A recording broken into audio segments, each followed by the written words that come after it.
सोचिए एक ऐसी कहानी के बारे में जो सिर्फ किताबों या फिल्मों तक ही सीमित ना रहे, बल्कि हकीकत में पूरे देश की सड़कों पर एक खौफ बनकर दौड़ने लगे।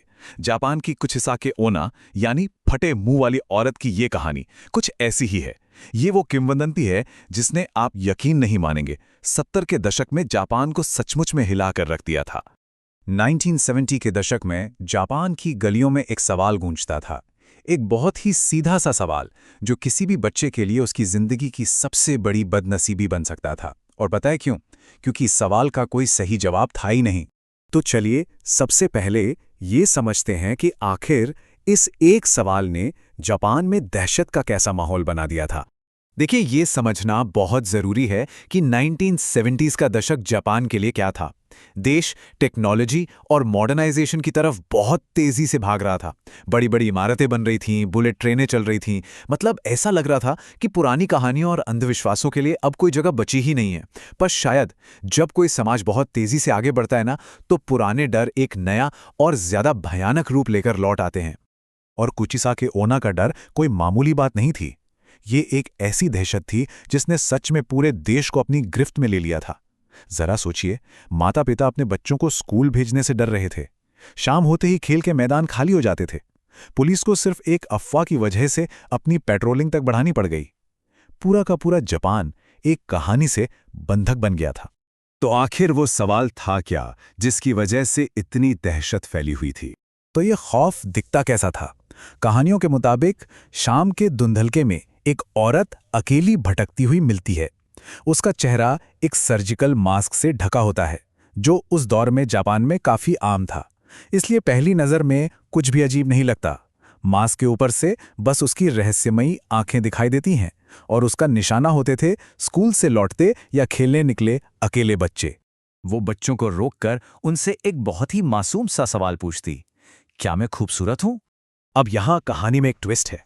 मास्क के ऊपर से झांकती उसकी आंखें वाकई में बेहद खूबसूरत होती थीं। उन आंखों में एक अजीब सी कशिश थी। उन्हें देखकर कोई भी बच्चा पूरी मासूमियत से बस एक ही जवाब देता, हाँ।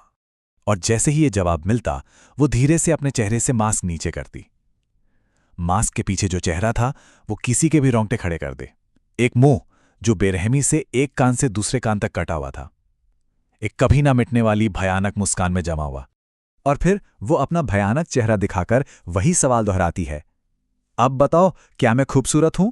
और यहीं पर यह कहानी एक जाल बन जाती है। अगर जवाब हां दिया तो वो अपनी जंग लगी कैंची निकालकर आपका मुंह भी अपने जैसा ही बना देगी और कहेगी, अब हम दोनों एक जैसे खूबसूरत हैं। और अगर जवाब ना दिया तो वो आपको उसी कैंची से तुरंत खत्म कर देगी। मतलब बचने का कोई रास्ता ही नहीं। पर इस भयानक आत्मा की शुरुआत आखिर हुई कहां से? इसकी जड़ें एक समुराई के बदले की कहानी में छिपी हैं। कहा जाता है कि अपनी मौत से पहले कुचिसाके ओना एक बहुत ही हसीन औरत थी और उसे अपनी सुंदरता पर इतना ज्यादा घमंड था कि वो किसी और को कुछ समझती ही नहीं थी। उसका पति एक सम्मानित सामुराई था। जब वो युद्ध पे गया हुआ था तो अपनी खूबसूरती के घमंड में चूर उस औरत ने उसे धोखा दे दिया। जब सामुराई वापस लौटा और उसे इस बेवफाई का पता चला तो उसका प्यार नफरत और वहशत में बदल गया। गुस्से और जलन में अंधे होकर उस सामुराई ने अपनी तलवार निकाली और अपनी पत्नी की सबसे कीमती चीज, उसकी खूबसूरती को हमेशा के लिए छीन लिया। उसने उसका मुंह एक कान से दूसरे कान तक चीर दिया और फिर उसने वही सवाल पूछा जो सदियों बाद उसकी आत्मा पूछने वाली थी, अब कौन कहेगा कि तुम खूबसूरत हो? उस जख्म से उसकी मौत हो गई और उसी दर्द, नफरत और अपमान से जन्म हुआ एक ऐसी आत्मा का जो हमेशा के लिए गलियों में भटककर अपनी छीनी हुई खूबसूरती का सबूत मांगती है।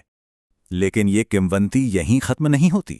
इसके पीछे आज भी कई रहस्य बाकी हैं जो अनसुलझे हैं। कई महीनों तक जापान में खौफ का दूसरा नाम बनने के बाद कुचिसाके ओना अचानक गायब हो गई। कोई नहीं जानता कैसे या क्यों। जैसे वो हवा से आई थी वैसे ही हवा में मानो गायब हो गई। लेकिन कुचिसाके ओना अपने पीछे कई सवाल छोड़ गई। वो अचानक 1970 के दशक में ही क्यों प्रकट हुई? उसका मकसद सिर्फ बदला लेना था या कुछ और सबसे डरावनी बात, वो इतनी जल्दी गायब क्यों हो गई? कहीं ऐसा तो नहीं कि वो बस सही वक्त का इंतजार कर रही है? कि क्या वो लौटकर आ सकती है? तो आखिर में सवाल यही बचता है, अगर कभी किसी सुनसान रास्ते पर एक मास्क पहनी औरत मिले और पूछे कि क्या वो खूबसूरत है, तो एक इंसान को क्या करना चाहिए? अगर कोई इस सवाल से बचकर निकल पाए तो हमें ज़रूर बताए।